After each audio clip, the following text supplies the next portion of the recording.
Okay, before I launch into this video, I'll just start by saying, for those of you who are uninitiated, today is significantly cooler than what we've had over the last several months, weather-wise, meaning that there is a chance that you may hear a snoring noise in the background. If you do, that's my Chihuahua. She tends to snore more in the cooler weather. I think she sleeps better. She gets herself all snuggled into her bed and under her blanket and snores a lot. So, moving on. In this video, what I wanted to do was look at the interview that was done with Stephen directly after Jenn's interview that I looked at yesterday. So, in this interview, this is directly after Jenn's interview, but before they've really had time to communicate with each other. So I thought it would be really, really interesting to just keep in mind the things that were said yesterday by Jenn, and then listen through this interview from Stephen and just see what's missing, what's not missing, just see how they compare, I guess.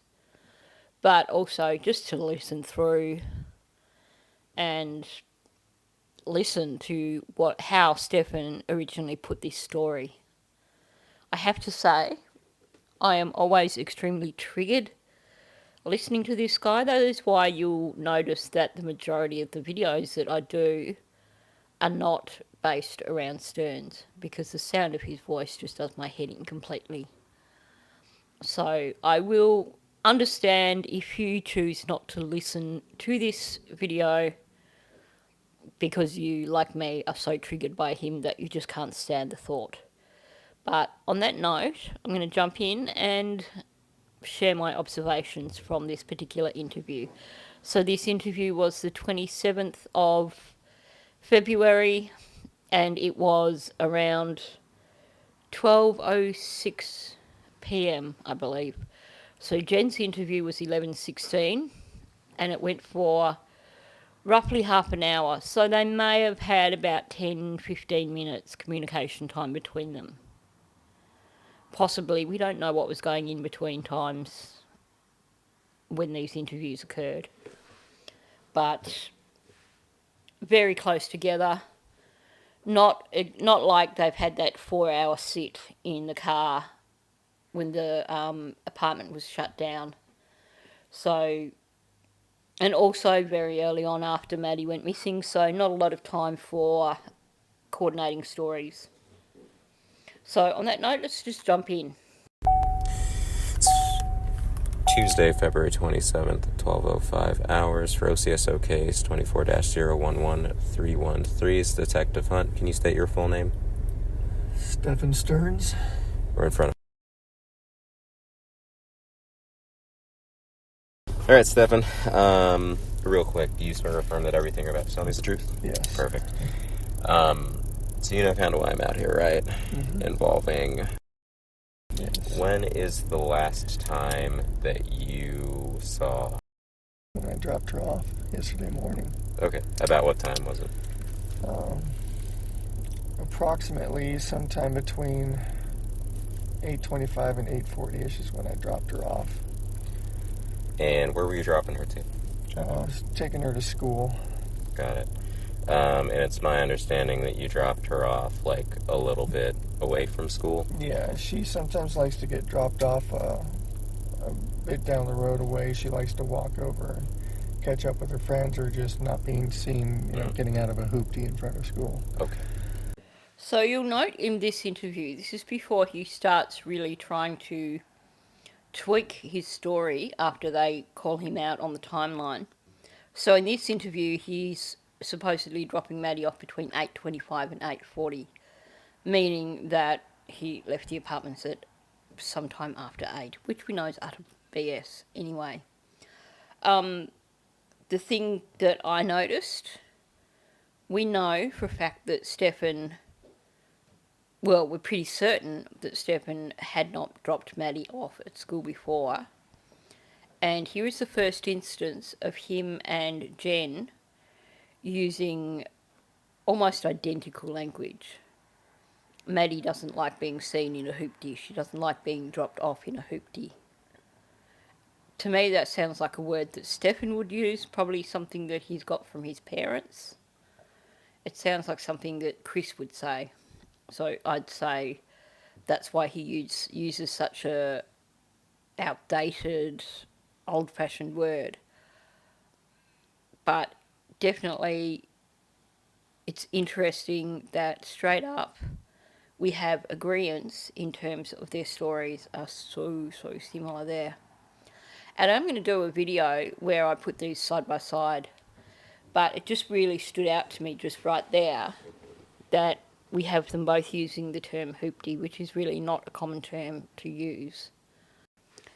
Now, contextually, we can be pretty certain that at this point in the interview, Stefan believed that he could spin his stories and everyone would believe him.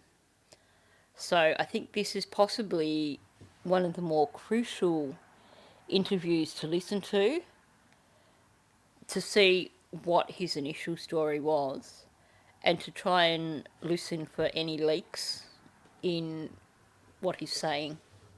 And when you say hoopty, referring to your... My car that she's embarrassed to be seen getting out of. Got it. Yeah. Okay.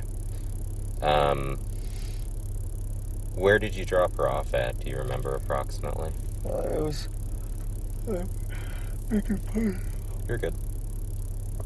It was along the stretch of road, kind of where all those communities are, leading up to the overpass, and then the school's on the other side of the overpass. So I dropped her off along that stretch where all those communities are. Gotcha. Is it like on the sidewalk or near parking lots? There's a sidewalk there. And then they've got the church on the other side of the street, and then the overpass, and then the school. So it's maybe no more than a block away. Okay. Is the school within like eyesight of where you drop her off, or is the overpass was definitely within eyesight, and the school is literally just on the other side of the overpass. Gotcha. So if you were to guesstimate it, would it be like a quarter mile, half mile? Yeah, maybe like a 5-10 minute walk, Gotcha. depending on your speed. Okay. Now, for those of you who believe that Jenn helped Stefan come up with his story in terms of the whole dropping Maddie off, the Macca's story, yada yada yada, this is extremely telling. Because this is one part of the story that he basically had to come up with on his own, on the spot. We don't hear from Jenn anything really specific about where Stefan dropped Maddie off. It's not something that is really discussed in her interviews, other than the conversation about Maddie being dropped off at the church or dropped off near the school, but nothing specific. And it's here that Stefan is trying to give this description of where he dropped Maddie off, or supposedly dropped Maddie off, and it's really, really vague. Every time I listen to it, I think, okay, I'm going to focus really hard and see if I can figure out what he's saying. And he never gives any specific landmarks. Now, if you think about when someone wants you to drop them off somewhere, it may be sometimes if I'm dropping my sister off in town, it may be that we hit a red light and she's like, I'll just jump out here because we're on the inside lane, so it's easy enough to just jump out of the car and hop onto the sidewalk, the footpath, while I'm sitting at the red light. So I would be able to tell you exactly where I dropped her off. Or if you are dropping someone off somewhere, you generally are looking for a specific spot that is convenient to pull over, you genuinely have an agreed upon spot, you're going to discuss that spot. Or just drop me off up here at the church. That's nice and close, and I can just hop over the road there, and then I'm nearly there. But we have none of that from Stefan at all. He is so vague. He doesn't give any specific details. And this differs from a lot of the other things we get from Stefan. A lot of the stories that we hear from both Jenn and Stefan are far more specific. Which makes me think that it is quite likely that a lot of Stefan's story was concocted by Jenn. Because we see two different parts to his story. We see some parts like this that are really vague, not so specific, and requires a lot of questioning from the detectives. And then we hear the other parts of his story, which we hear from both him and Jenn, which match up pretty much perfectly and are far more precise. And it really does make me think that maybe two people were involved with coming up with this story, this little bit of creative story writing. Let me know what you think about that idea. But it's certainly, to me, it really stands out how vague he is when questioned in depth about dropping Maddie off. He's not thought about this beforehand. He's not come up with any notion of exactly where he dropped her off. Same as when he talks about changing the tyre. He's vague about that. He doesn't know the colour of the place that he pulled into. He claims that he went into a parking lot or something like that. And they ask, oh, what was around, what colour was the building? And he's like really vague. Those things that we are not hearing from Jenn are all vague. So with that in mind, let's keep listening to this interview. But she also likes the cool morning walks too. She was wearing her hoodie and she was feeling the cold weather, and she likes that. Yeah, sure, because she's a 40-year-old woman who likes to go out walking in the cold weather of a morning to get her daily exercise. No, this is a teenage girl who her focus in life is not the same sort of things as adults. Teenagers don't get excited about going walking in the cold weather. It's just not how their brains operate. Well, not any of the teenagers that I know anyway, that's for sure. It's such an odd comment to make. She was wearing a hoodie and she likes walking in the cold weather. That was just purely an excuse to justify dropping her off so far from the school, which of course we know never happened, but you know what I mean. How common is it of you to drop her off to school in the morning? Oh, it's not common for me to do it most of the time. Her mom does, but I'm up here and I'm helping out as much as I can. And her mom just started working, so she was trying to get as much sleep as possible. And I was doing the school run this morning. Him and Jenn are both incredibly vague about how many times he'd done the school run.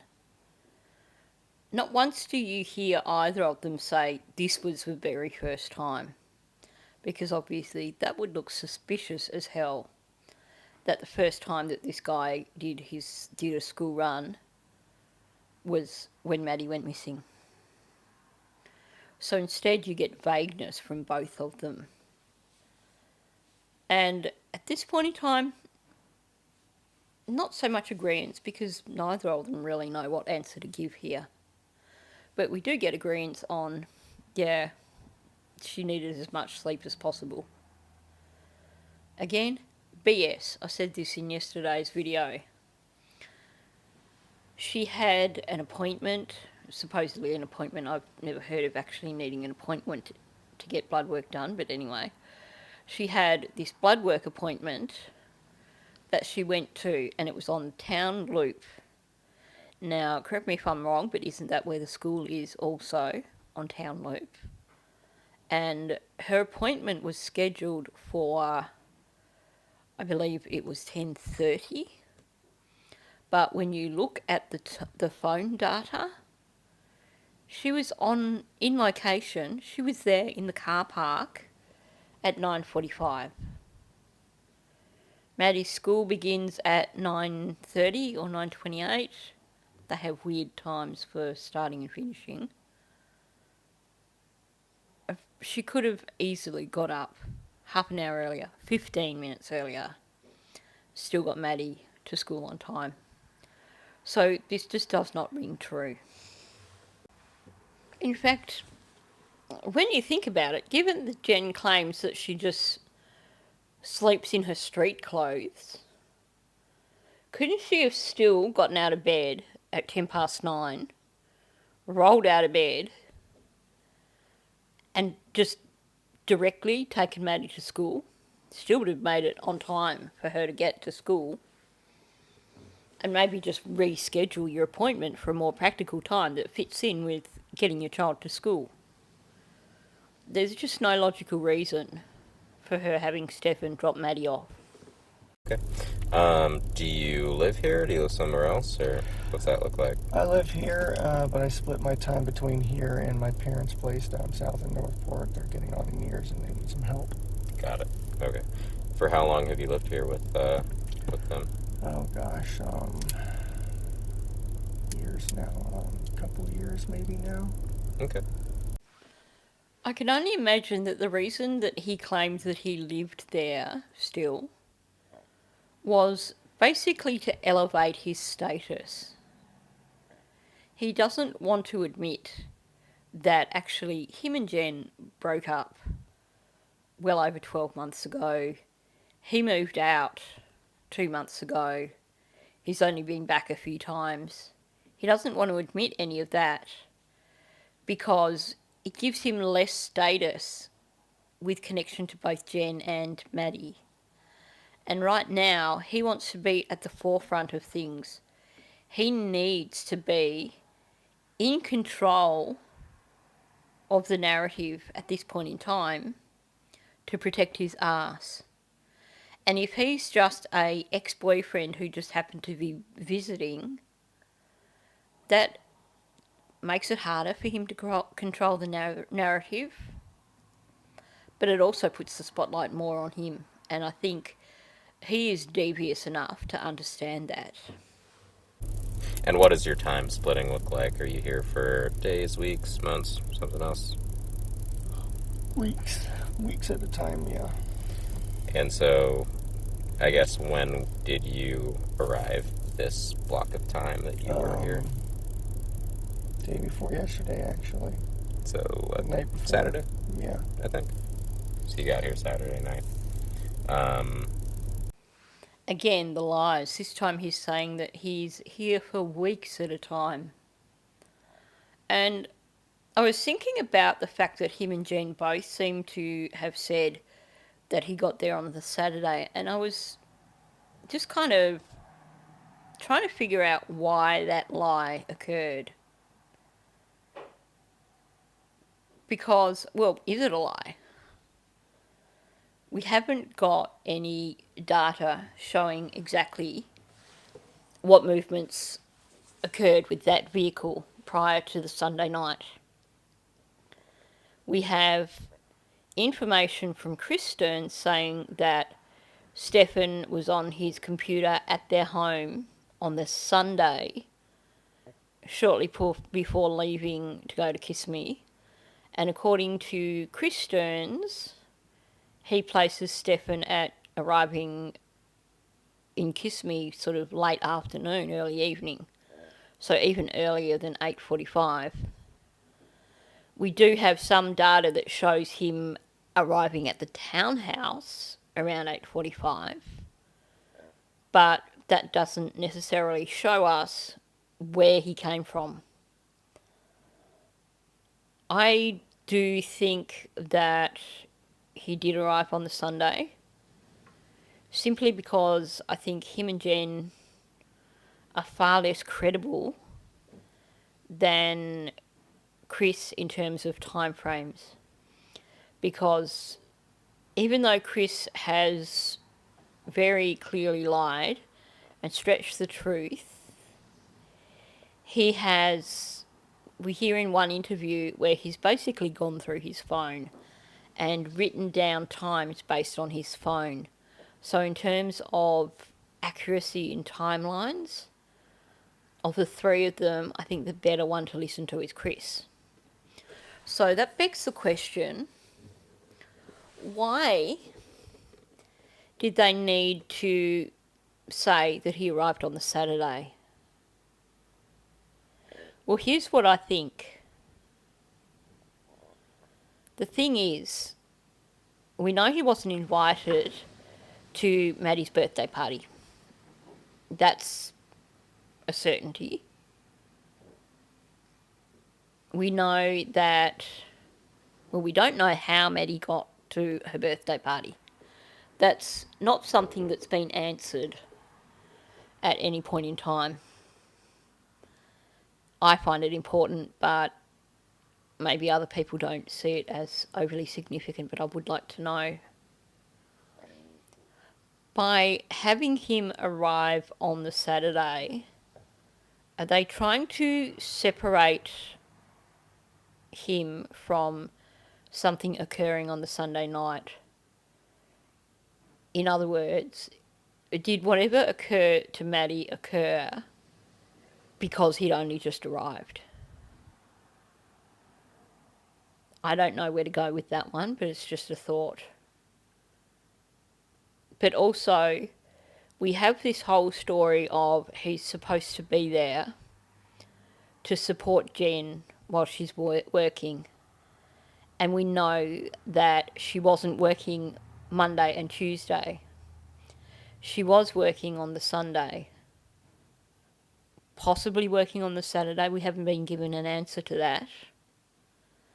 But was the plan to have part of the narrative, him being there on the Sunday, to basically support Jenn while Jenn was working?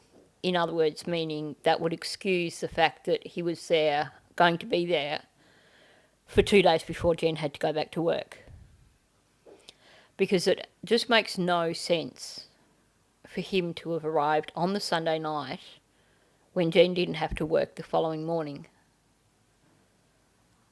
None of that timeline makes sense. And I think there's something significant about it because of the fact that they both lie about him heading there on the Saturday. And there's probably lots of reasons, and I'd love to hear your theories on it. But certainly one of my thoughts are that's to cover for the fact that they knew that he didn't need to be there for the Sunday night specifically because Jenn didn't have to work Monday night. So maybe they were trying to backdate his arrival to make it sound like he was there for when Jenn was working before the Sunday night, if that makes sense. Got it. And it's down in Northport that you actually split your time with. Mm-hmm. When did you start splitting your time between here and Northport? A little while ago, my dad, I was working at Disney for a while, and my dad was coming up and getting lunch with me.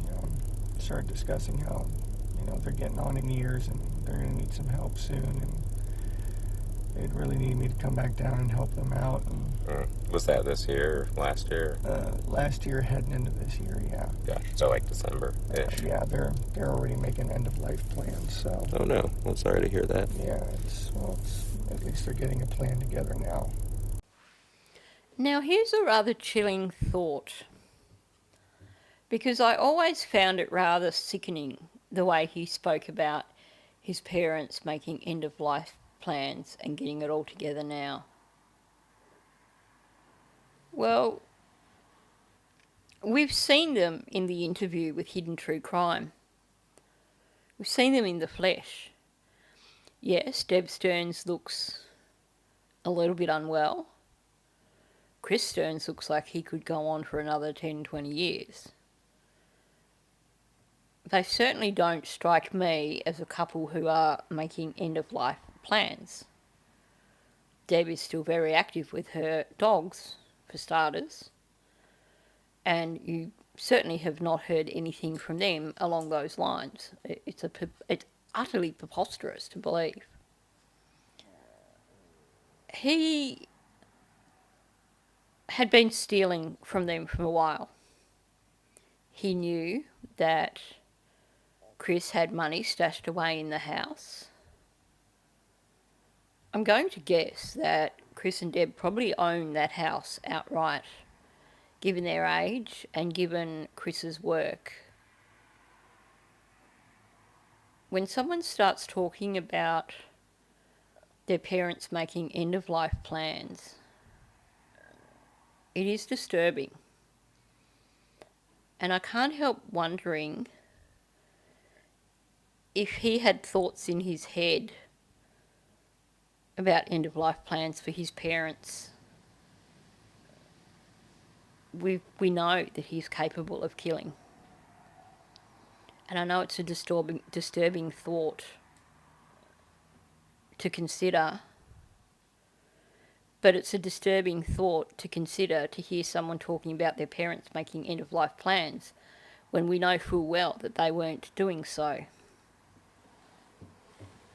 I know that sounds really dark, but it's just something that's been bothering me for a while.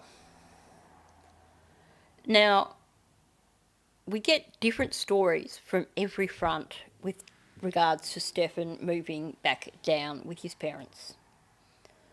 Jenn's story is that Stephen was offered a job. There's also parts of the story there of her throwing him out because she didn't want him around anymore. It depends which story you listen to. Stephen's, I think his friend Frank mentioned that Stephen claimed that he had a job that he was going down to. We have the Disney girlfriend claiming that Stephen had a job that he was going down to. So I think that originally Stephen may have been actually lying to people and didn't want to admit to the fact that his father had basically said, I'm not paying your rent anymore, so you need to come and move back down. Because we also have from Chris saying that he didn't want to pay rent for Stephen anymore while Stephen was working in a dead-end job that wasn't really earning any money. And so Stephen needed to move back down with them because of that. So there's so many different reasons. The one that rings true for me is Chris talking about not wanting to pay rent for Stephen anymore. Because I think we can see that Stephen and Jenn both enjoyed spending time together and just getting high. I think we can also agree that Stephen would not have chosen to move away and lose access to Maddie, which means that it definitely comes down to it being in his father's hands. And I certainly can't see him willingly choosing to take on a different job. This is a guy who would prefer not to work. So if he had this Disney job and his father was paying him rent in the apartment, why would he want to accept a new job that would take him away from Maddie? Because she was his obsession. So yes, I'm definitely leaning much more towards Chris's version, and also because his version is far less complicated than what we get from Jenn and Stephen, and consistent. His version is, I didn't want to pay any more rent, so I told him he had to move back home. Short and sweet. He wasn't earning enough at Disney. I was paying $600 a month for a room. I told him I wasn't going to do it anymore. Whereas Stefan and Jen's story changes. Stefan's kind of vague. He's given different versions to different people. So definitely I'm going with Chris on this one. So normally, if you do drop her to school in the morning, although it's typically not you, is that typically what she requests is to be dropped? Is that from everyone or just because of your car? Or she doesn't mind getting dropped off in her mom's car so much. It's the nicer white Sentra over there. But it is very common for her to get dropped off down the road and want to walk up and find her friends and kind of hang out. I'm going to go by what Maddie's best friend said because she's got no skin in the game. She's got no reason to lie. And she basically said that Maddie was always dropped off in the car line. Her friends would wait for her at the entrance. They didn't go off the grounds. They didn't meet anywhere other than at the school. We know that Maddie was never, ever dropped off anywhere other than at the school. Does she typically hang out with her friends only at school, or does she have any in the neighborhood here? She doesn't have any in the neighborhood here, but she does have friends from school that she gets together with on weekends and whatnot. Now, I know it was necessary to keep the interviews rather short with Maddie's friends. They were all minors, and it was a difficult time for them. It was traumatic. But I would have liked more clarification as to how often she did hang out with her friends outside of school. We have her best friend saying that she's been to their place a few times. She mentioned one time when she was there and Stefan came and got something to eat or something and then went back upstairs. So we know that she's been to Maddie's house, but it didn't sound like she'd been there overly frequently. We know that supposedly Jenn didn't allow sleepovers. And to be honest, I can't see Jenn being the kind of mother who would get off her ass to take her daughter to hang out with her friends on the weekend. Because that would take too much effort for her. So I would have been very, very interested to find out just how much time Maddie did spend with her friends outside of school hours. Okay. So after you dropped her off sometime between 8:25, 8:40 area, do you remember? I left my phone at home, so I wasn't sure what the... Gotcha. That's fine. Do you remember what you did after? Or? Yeah, after I left her, I was watching her in the rearview mirror. I was just driving away, and she looked like she was making her way towards the school like normal, so... I went on with my day. I went over to the vape shop nearby. They were not open yet. So, in the interview just before this one, Jenn had introduced the idea that Maddie was rummaging through her bag. And Jenn even said it in terms of she was rummaging through her phone. Oh, no, sorry, she was rummaging through her bag, probably looking for her phone. It's not here in Stefan's narrative. Like I said, they haven't had time to communicate and compare notes prior to this. So you would think that the source would be where you would hear it first. Which makes me think that that part of the story comes from Jenn. All he's giving here is that he dropped her off, basically. And then he talks about going to the vape store at 8:30 in the morning when the vape store apparently didn't open at 10.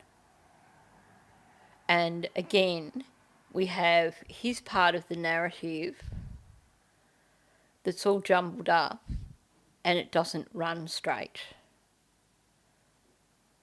Now we know that Jenn does mention at one point about him going to the vape store, but she doesn't mention it in terms of him dropping Maddie off and going directly to the vape store, does she? From what I can recall in that previous interview. Her discussion of him going to the vape store is him doing it later on, which we know that he did go back out and actually go to the vape store. And that's the time when Jen's pushing them to check for security cameras, because then you can see that he really did do that. So I came back home, hung out for a little while, and then after about an hour I went to check the vape shop again, and they were open, so I took care of my stuff there, and it became a normal day. Okay. Now, I've always thought that was a bit of leakage there, where he says, and then it became a normal day. Because we know his movements for the morning were that he went out and he drove around for bloody ages with Maddie in the car. And it was only around 9-ish that he pulled up into a parking garage somewhere, moved her into the trunk of the car, the boot of the car, before heading back to the townhouse and then heading back out again, claiming that he had to go get his vape juice, which he apparently did. We know that he then came back and hung out at the apartment, meaning that at that point in time, it went back to acting like it was just a normal day. Maddie was at school because no one could see where Maddie was, and it was business as usual. So I think when he said it became a normal day, or whatever the words were then, was basically him essentially indicating that that's when he'd managed to basically hide what he'd done, and he was able to start pretending that nothing had happened, as opposed to driving around all morning trying to figure out what he was going to do. And it was some time after that before he headed out again, claiming that he was going out to look for trading cards or whatever they are. So, just to go through I asked the same questions just to go through everyone's days, but just to go through yours. So you dropped her off at school, and you said you went to the vape shop? Correct. They weren't open? Correct. Do you remember about what time you got home? Got home around maybe 10:15. Gotcha. And was she here? Yeah, she was here. She had been sleeping in. Her new work schedule has had her kind of messed up, so she was trying to sleep in as much as possible. Gotcha. So when you got back around 10, she was just waking up. Yeah. So we hung out for a little while, chit-chatted, and then I went and checked the vape shop again, got my stuff, came home again, hung out for a little while. We talked about maybe, doing some BJ shopping or something after we picked up. Now, I have trouble trying to figure out why it is that him and Jenn have both lied about him being home at the same time as her, essentially. Well, you've got two different times here. He's claiming he got back around 10:15, and Jenn was there. We know she wasn't there. She was at her appointment or in the car park of the place where they do the blood draw. We also know that they spoke on the phone at 10:18 for 8 minutes, I believe. That would be something that's hard to forget. 8-minute phone call is a kind of lengthy phone call. And yet he is convinced here that Jenn was home when he got back, and then he claims that he went back out again around 10:15. He didn't go back out again around 10:15. Jenn had already left to go to her blood appointment before Stephen finally got back. And then before she got back from her blood work appointment, he had then left to go to the vape store. So the phone data, because he took his phone when he went back out and went to the vape store. The phone data shows quite clearly that when Jenn arrived home, he was at the vape store. So 10:22 was when he arrived at the vape store. 11:22 was when he arrived at the vape store. I believe, I can't remember offhand, but basically they didn't see each other at all that morning until roughly 11:45, a bit before 12, just before Stephen reset his phone. And yet they're both lying about seeing each other that morning. He's essentially placing it, well, they're both placing it before the vape store, but they're placing the times in different times as well. He claims that Jenn was still asleep at 10 o'clock when he got there. Well, he knows that Jenn wasn't still asleep at 10 o'clock when he got there, because he spoke to Jenn at 10:18 on the phone when she was waiting at her appointment. There's also that rather strange anomaly of both vehicles being at that car park where her blood draw occurred at the same time before he returned to the apartment. Now, it could just be a coincidence and that he just happened to be driving past there to get back to the apartment, because he certainly wasn't there for any length of time if he was there. But that still doesn't give an explanation as to why both of them are claiming to have been at the apartment together when they weren't. What have they got to gain from saying that? Is there something that they are trying to cover up? Are they trying to, was the plan to try and make it sound like Stephen had just gone straight out, dropped Maddie to school and come back, and then that he had gone to the vape store later, and maybe they both screwed up their stories really badly here? Don't forget that at the point when this occurred, they had, the night before, they'd reported Maddie missing. We know that they went straight back to the apartment. They got back there a bit after 9, and we know that by the time that the police turned up around midnight, they were well and truly high. Meaning that who knows how much sleep they had. That for all we know, they may have only just gotten up before these interviews occurred that we're hearing now. So it seems to me they've not had a great deal of time to rationally go through their stories together. And somehow they've just got themselves all muddled up with this vape store story.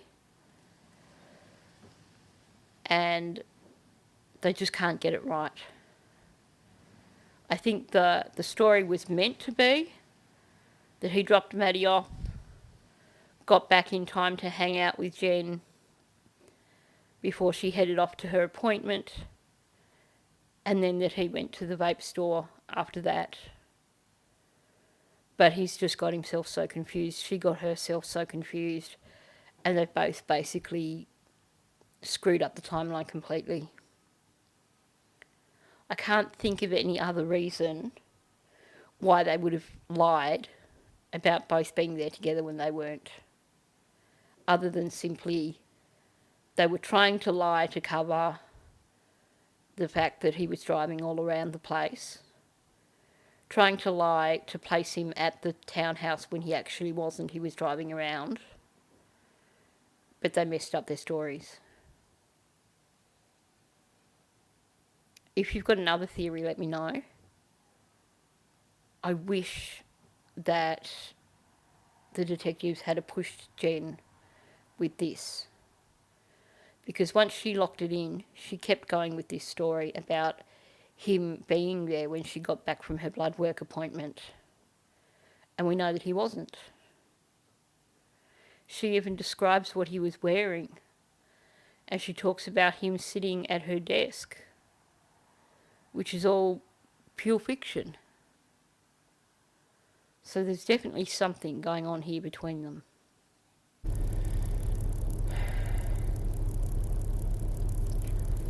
And then she wanted to take a nap again. I had a couple errands I needed to run, so that worked out fine. Sorry. I wanted to check out a couple of the card game shops in the area. Oh, okay. One of my trading card games just had a new release, so I just wanted to look at stuff. Ended up getting a flat tire. Okay. So that's why my hoopty's on a hoop Where'd you now. get a flower? Where'd you get a flat tire? 192. That was hair raising. And that was when you were out shopping during the day? Yeah. And that was between the hours of noon and like 2. Okay. Got it. And then so after... Because we needed to leave by 2:30 to go get in line and get ready to pick up. Got it. He wasn't going to be deterred from giving his story at that point, was he? He just started getting on a roll, talking about his flat tire, and he wanted to get the whole story out, but the detective interrupted him. So then he kept talking over the top of the detective to make the point about that he couldn't go with Jen to pick Maddie up after school. So at this point, this is a well thought out, well rehearsed part of the narrative. He's so vague with times. And look, I can tell you right now, as someone with ADHD, yes, I can be late at times. I can be working sometimes and time will get away with me and it'll be much later than I realised. But I'm not so vague with times that if I'm out somewhere and I get a flat tyre, that it's going to be like, oh yeah, it was sometime between 12 and 2. Because I would have a pretty good idea of what time I left, of the distances I travel, and the exact location that I got that flat tyre. So I would be able to give you a pretty good estimate, even if I had left my mobile phone at home. That said, do you know what modern cars have in them? They have this wonderful technology called a digital clock. And yet apparently he never looked at that. Now, I've had flat tyres. I've never heard anyone refer to having a flat tyre as hair raising. Even I can remember listening to a story from when I was really young and my mum was driving somewhere with my brothers in the car and she got a blowout. And she never described it as hair raising. It was a little bit scary apparently because the car went out of control. She heard this massive bang and then she lost steering and thankfully was, able to steer it off the road. So yeah, it could be a little bit nerve-wracking. But he's not talking about a blowout. I mean, we look at the pictures and it does look like it probably was a blowout. But he's describing it as a flat tyre. But even still, it just sounds odd describing it as hair raising. So you guys both went and picked her up together? That was the goal. Yes, I was going to go with them, but I ended up getting a flat tire, so she so left. You couldn't. Yeah, I got back literally 10 minutes after she left, apparently. Got it. And so, forgive me, I missed something. I kind of missed it in the middle of there, but you got back home around 10. You hung out, and then y'all just kind of hung out, and then did you separate to go shopping, or? She took a nap, and then I went and ran my errands. Okay, got it. And then around noon or 2 o'clock, is when you got the flat tire, and she was leaving to pick up. No, so when we hung out first, I'd gone to the vape shop, which was now open, to get my vape, and then came back and hung out more. And then we separated, and I did my errands, and she took a nap. Got that it. was around noonish when that. Got it. Okay, I just want to make sure I had that straight. Now, when it comes to the heading out to look for the trading cards and going around all these stores and then getting a flat tyre, him and Jen are in agreement on that from the very beginning. And in fact, in the interview where they start putting the pressure on Jen, she says, I even gave you the names of the stores that he went to. Meaning that they've had this conversation about him supposedly going to all these stores for his trading cards. And we know this is an outright lie. So to me, this is one of those parts of their interviews that is extremely well synchronised and makes me think that it was something concocted together, not something that was concocted on the spot. And it makes me question if the original narrative there was meant to be that he dashed out to run a few errands, got back, and then they both went to pick up Maddie. Because that would have been a better alibi, wouldn't it? So I think the flat tyre not only allowed for Maddie to be found, but I think it thoroughly screwed up his alibi. And it seems that Jen has got away with so many lies. But to me, the fact that they are both so consistent with this one is a huge red flag to me. They could be standing side by side and reciting out of a script, just about. So for me, it is disturbing that this is so consistent. So you went back to the vape shop. Which vape shop is it? Where's the vape shop around here? E-cigarette online on John Young. Oh, okay. I didn't know there was one around here. Is it e-cigarette, e-smoker, e-something online, but I've been going to them for a while. I think I'll remember their name. And you made it out there about what time, you said? That was probably just after 11 that I finished up there. Okay. Got it. Now, he actually did take his phone with him to go to the vape store at that time. So you would think he would have a better idea of the time frame there. He claims that it was just after 11 that he got back from going to the vape store. Well, in actual fact, no.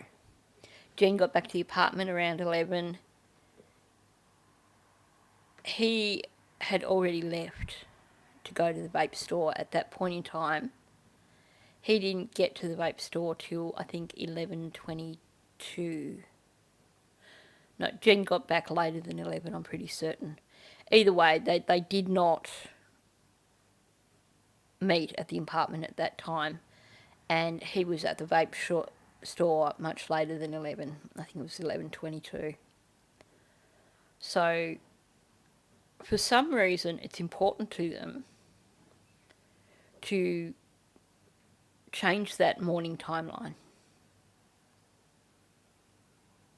Are they trying to cover up for the fact that Stephen did all that driving around? Now, can you remember the day prior to Monday? Do you remember, I mean, I guess if anything happened between Saturday night and Monday when you were here that might have sparked wanting to... She was so happy. Okay, because it was her party, right? Yeah, and all three of us are together, and she was just so happy. I wish one of those lying twats would come out and actually say what happened on the Sunday night. Because they've both tried to emphasise she was so happy. We know that she wasn't. Maddie was upset after her party. She was upset at her party. She didn't get many presents. A lot of her friends didn't turn up to her party. I gather she didn't get as much money as what she had hoped to get. She was upset because Jenn didn't go to her party. Why would she be happy after that? She would have been in a foul mood with her mother for starters. If you've had your 13th birthday, it didn't go to plan, and you get home and you're going to take it out on the people closest to you. Maddie was probably in a foul mood with Jenn because Jenn put her work priorities ahead of her daughter. Meaning, I doubt very much that Maddie was happy on the Sunday night. So what did happen on the Sunday night? Why are they both claiming, why are they both pushing the idea that Maddie was so happy? To me, it makes me actually think that it was in fact the opposite of that. Tell me about Sunday night. Tell me about Sunday into Monday. What you remember? She just had her party. Mm-hmm. She was excited. Mm-hmm. Sorry. It's okay.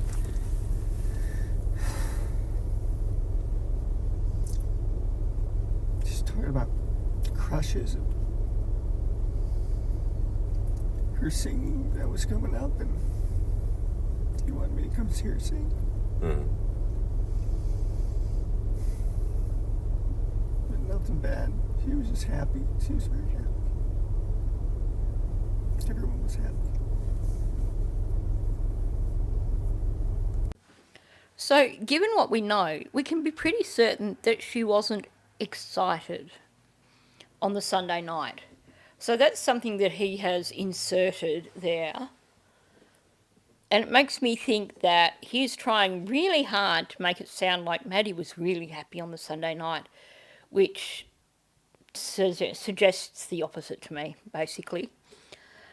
He goes on about her talking about her crushes and her singing and her wanting him to be there for her next performance. Now, we know that her best friend did actually say there was a group chat where Maddie had asked when the next group performance was going to be. So that is quite possible that that occurred. But it's interesting that he's brought up Maddie's crushes again. Did he have some sort of fit of jealousy? Lots of people have commented that the crushes may have had something to do with what happened to Maddie. And up until now, I've been a bit dismissive of that, and I do apologise to those people who I've said, well, you know, do we really think that's the case?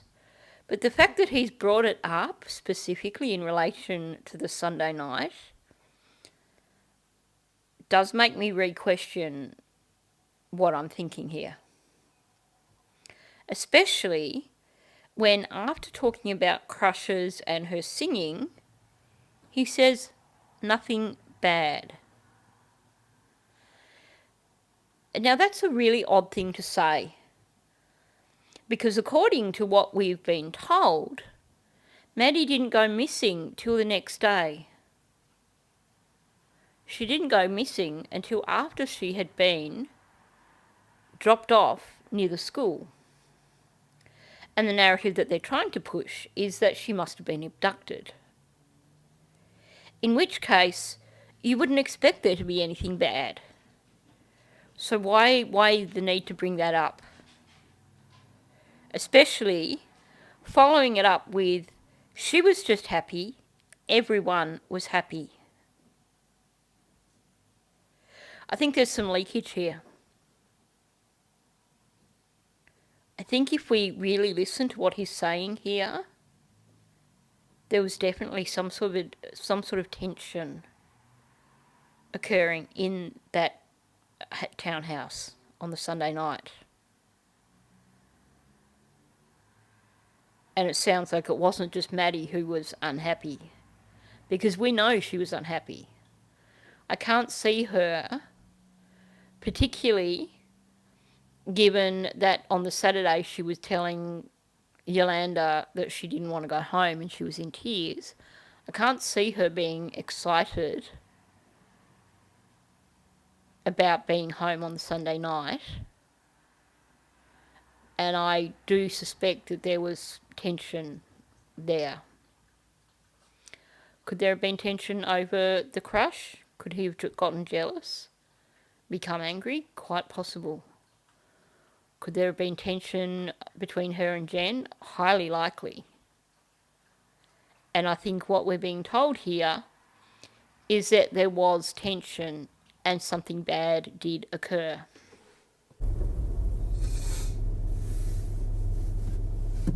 There's nothing out of the ordinary. I can't remember anything particular that happened. I showed her the movie Sister Act. Ah, okay. Again, we have him saying nothing out of the ordinary happened. I can't remember anything in particular happening. He's really, really pushing this notion that everything was perfectly fine on Sunday night. Nothing was wrong. They were all skipping around in circles and making daisy chains. And in fact, they even watched Sister Act. I would have liked to have heard the detective's question the source of Sister Act. Did you hire it on... Well, now, he doesn't have an iDevice. He was on Android.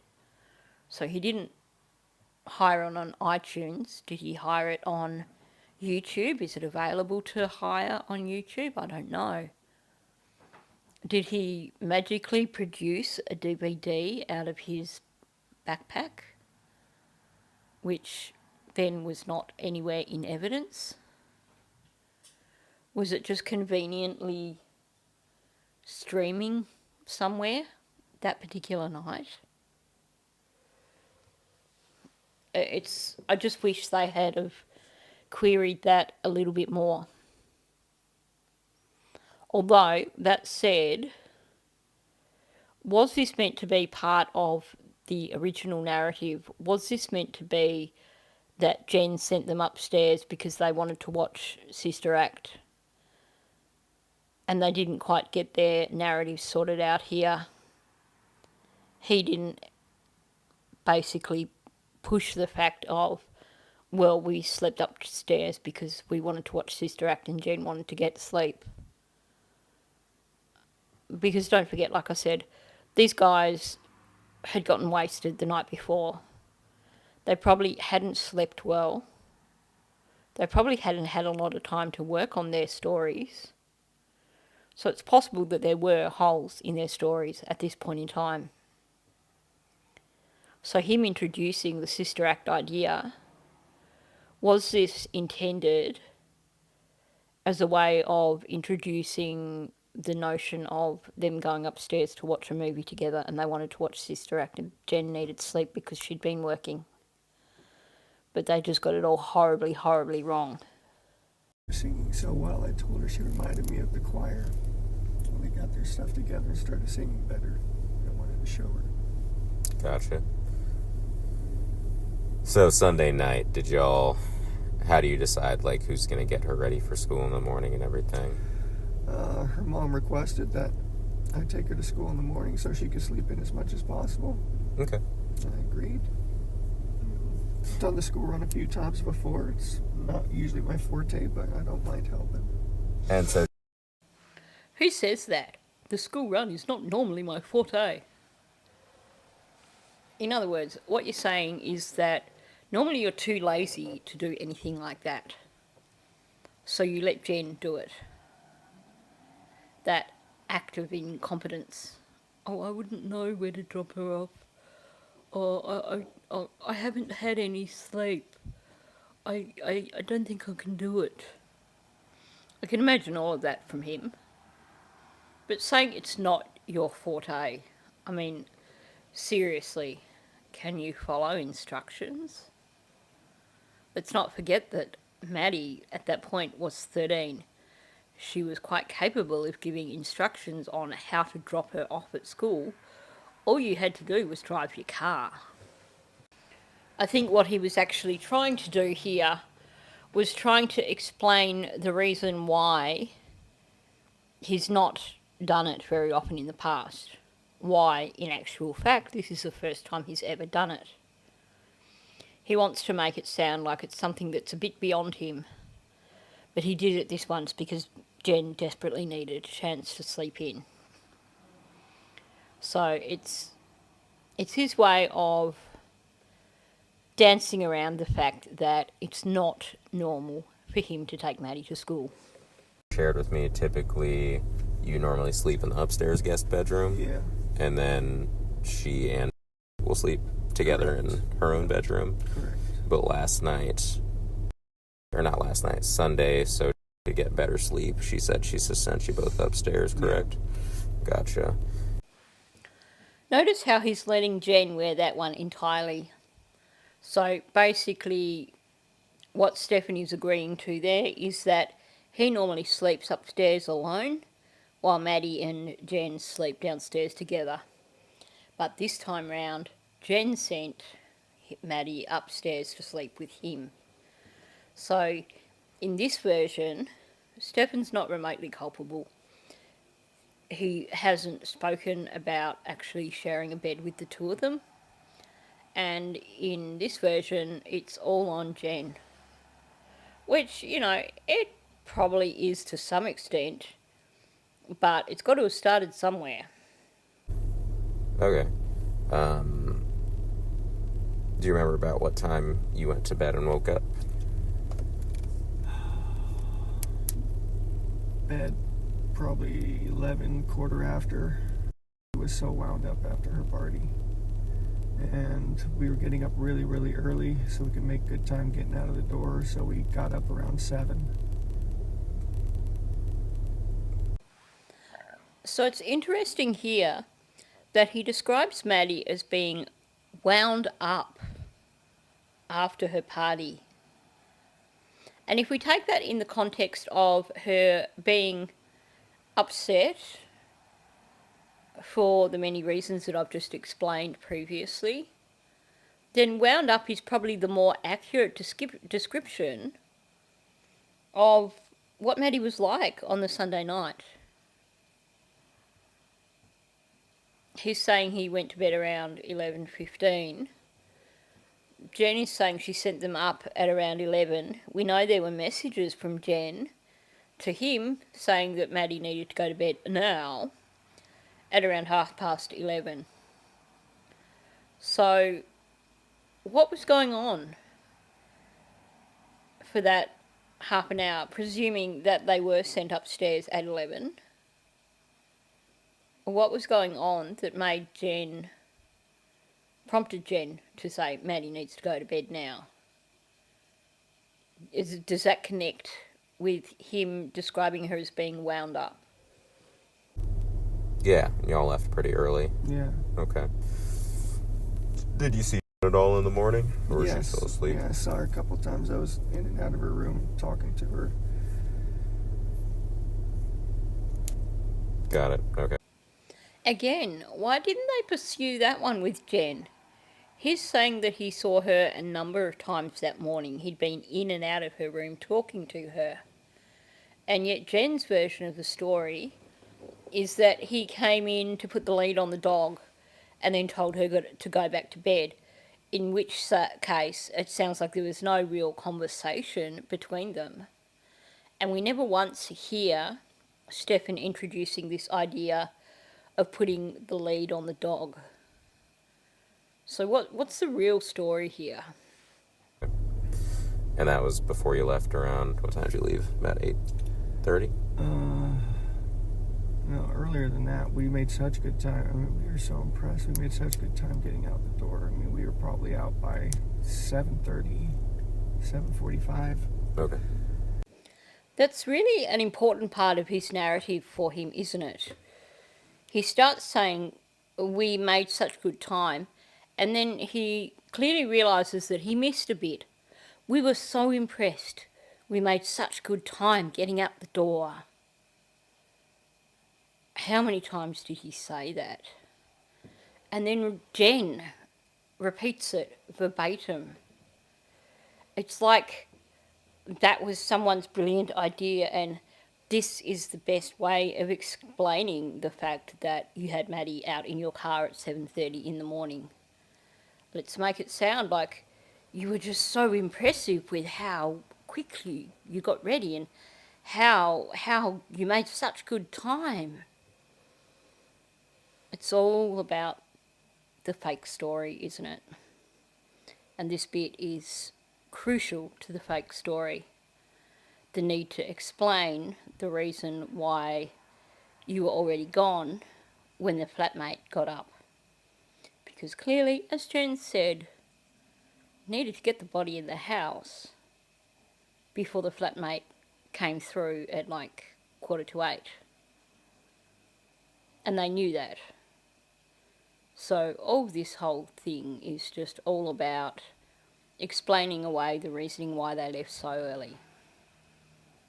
Essentially, you're supposed to believe that they got up at 7, expecting to take the usual hour to get ready and get out the door at 8, but they made such good time that they got out half an hour earlier.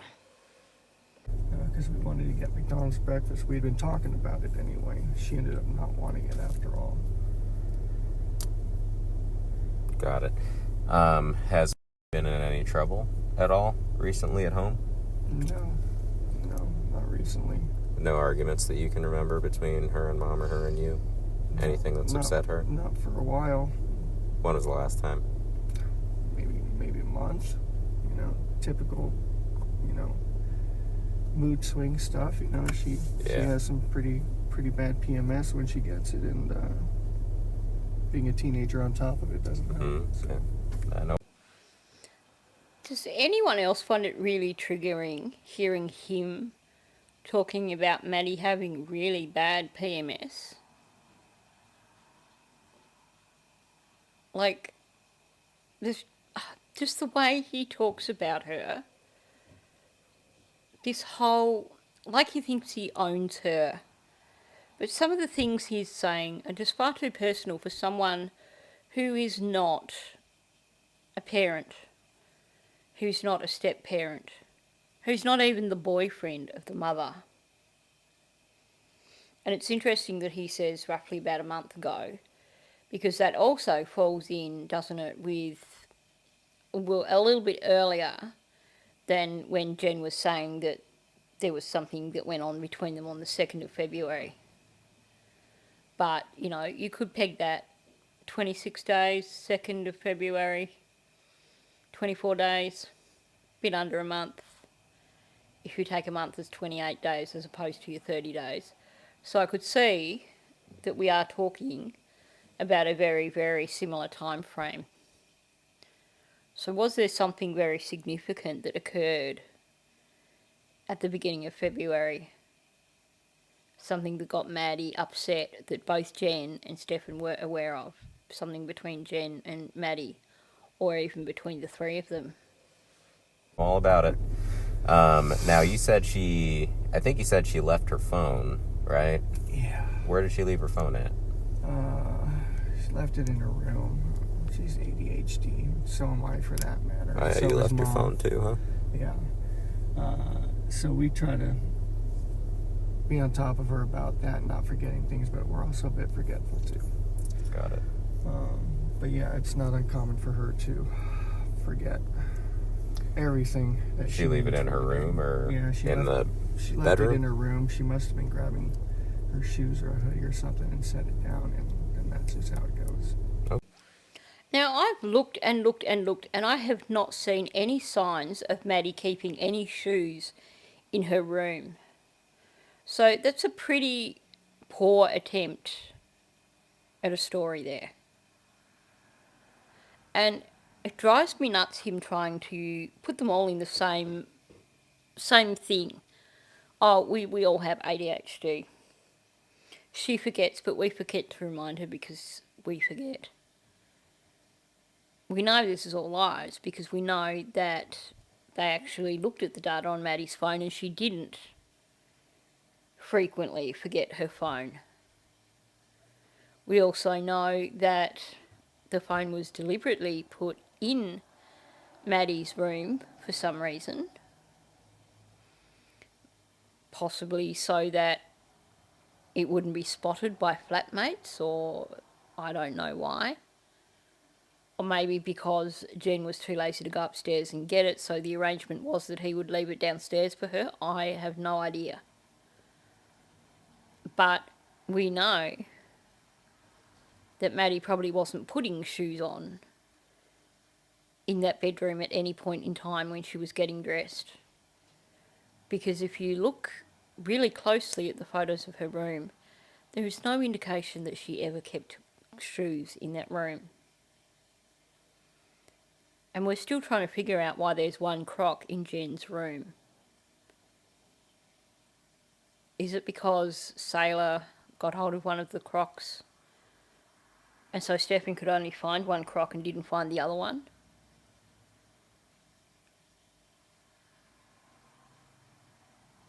Well, what's the deal? We've seen massive piles of shoes in Jenn's bedroom. Stephen would know this. So it backfired for him when they decided to lock down the apartment, didn't it? Because they have all these photos that show that Maddie didn't keep her shoes in her bedroom. Okay. Got it. Gotcha. Is it typical of her, I guess, to forget things like that? Yeah, very, very typical. Cool. Got it. All right, man. Well, I mean, you know her better than I do. Is there anything you can think of that, as someone who doesn't know her, that I might be missing out on here? Like somewhere she may like to be, or somewhere she... Everything that everywhere that we think she could possibly be, we've checked. And I mean, literally, the whole family is just... So you know that the deputies found the video from the church last night of her in the parking lot. We heard that they saw someone. So can you think of a reason that she might have gone and waited in that church that's across the street for a couple minutes before she would have headed back off to school? No. I mean, she had time to kill, so I don't know. I hate hearing him and Jenn, and even Chris, talking about people having time to kill in the context of this case. It just drives me nuts.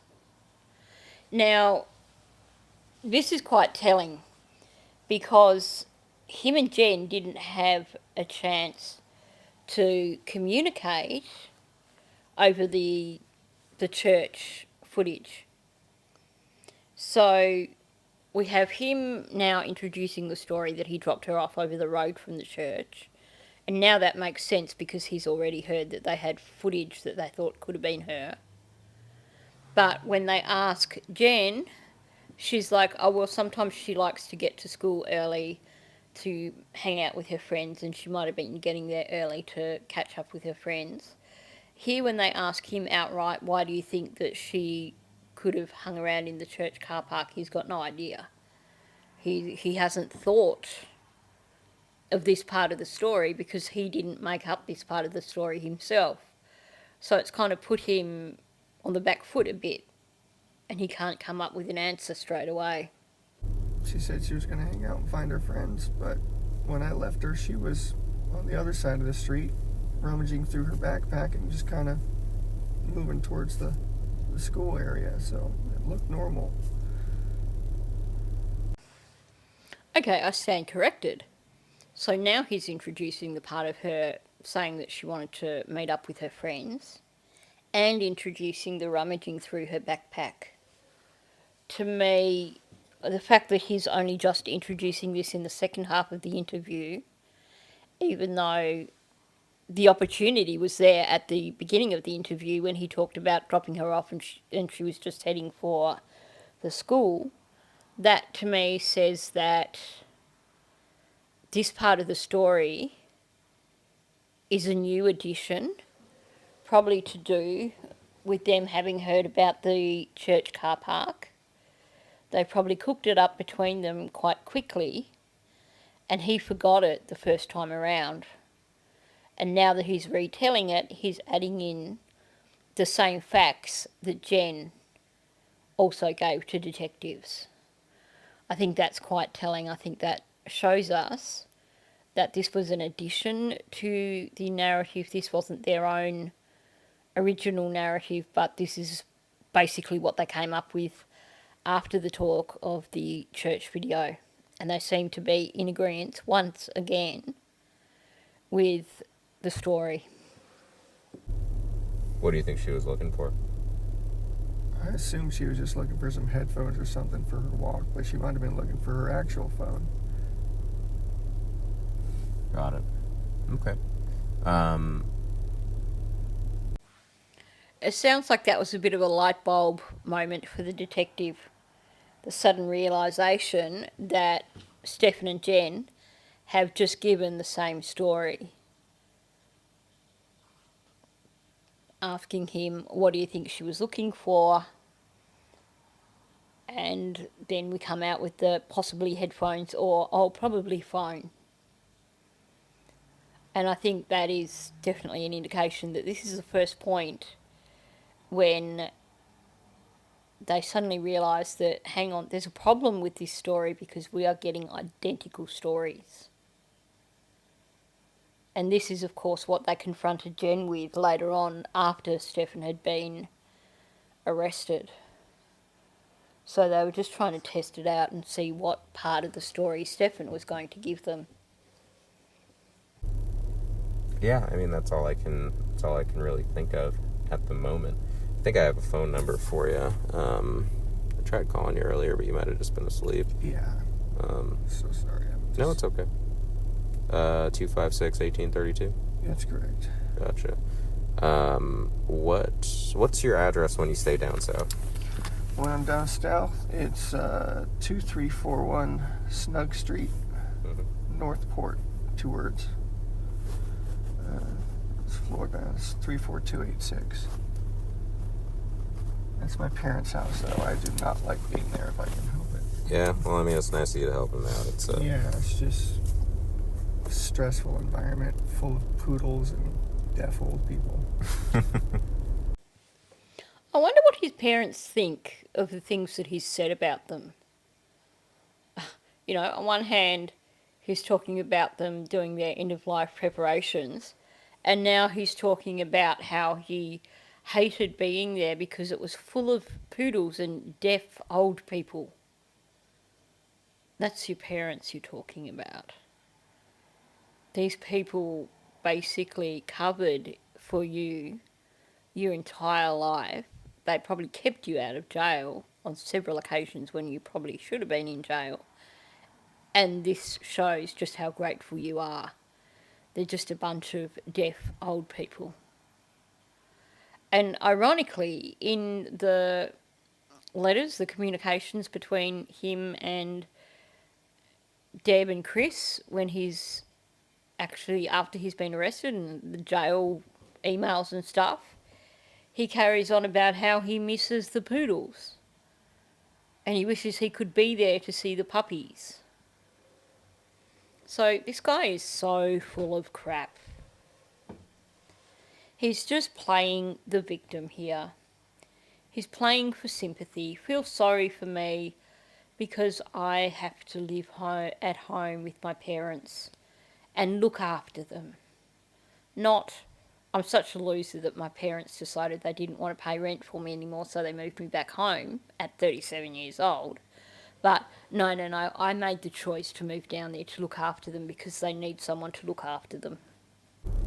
So after you dropped off the first time at around 8:20 or so, you didn't to get to the vape shop, do you have to like swing back around at all to where the school area is? Is there any chance she saw your car or something and was flagging you down? Or No, I basically just turned around right there.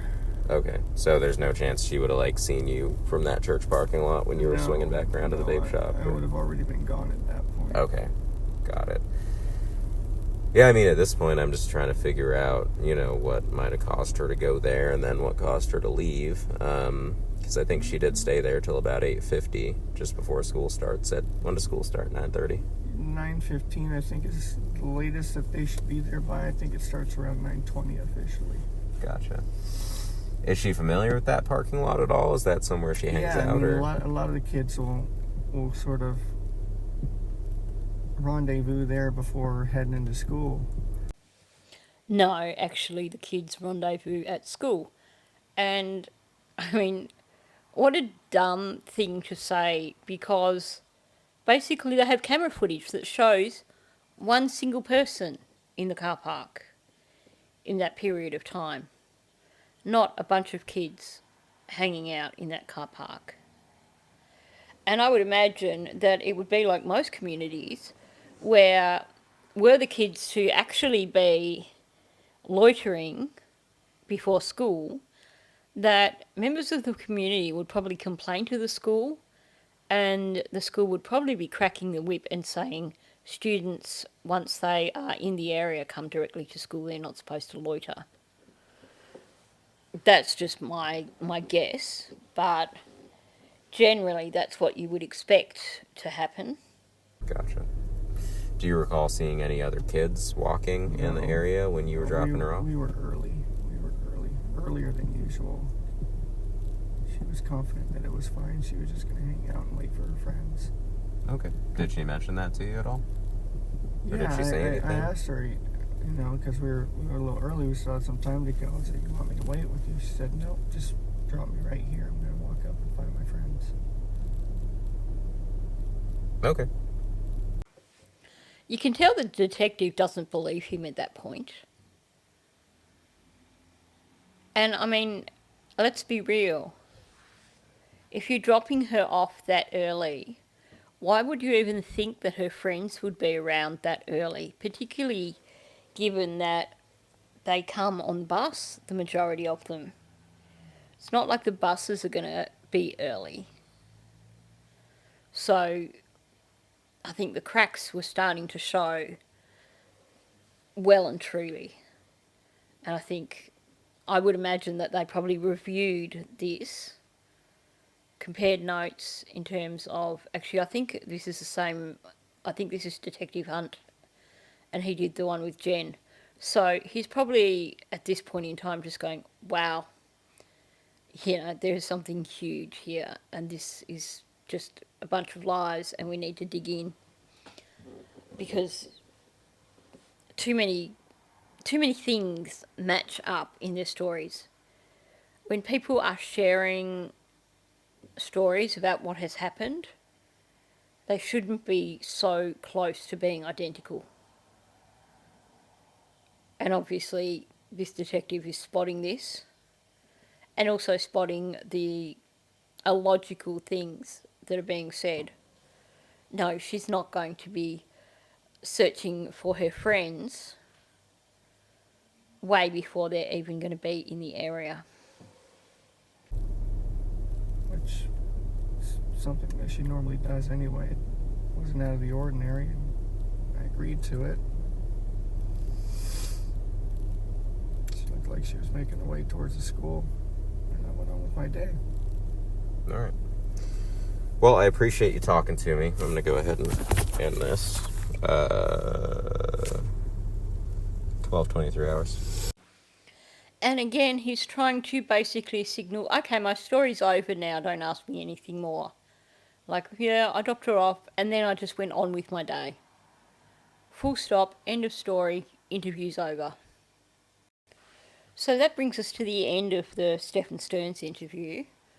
There's certainly a lot there that matches up too much with what Jen has said. Way too much. There's also a lot of inconsistencies and just a lot of BS, really. The guy's not good at coming up with a credible story, is he? Not in the least. So I'm going to leave it at that. And there's plenty more of these new audio bits that I want to listen to, so I'll do another one of these tomorrow. Hopefully I will get it out at a decent time tomorrow. Lots of interruptions, but back to everything should be back to normal tomorrow, hopefully. So on that note, thanks for listening. If you are new to my channel, please subscribe. Also, please hit the like button and leave a comment below. Help me to get this video further into the algorithm and get it seen by more people. Thank you, and I'll catch you in the next one.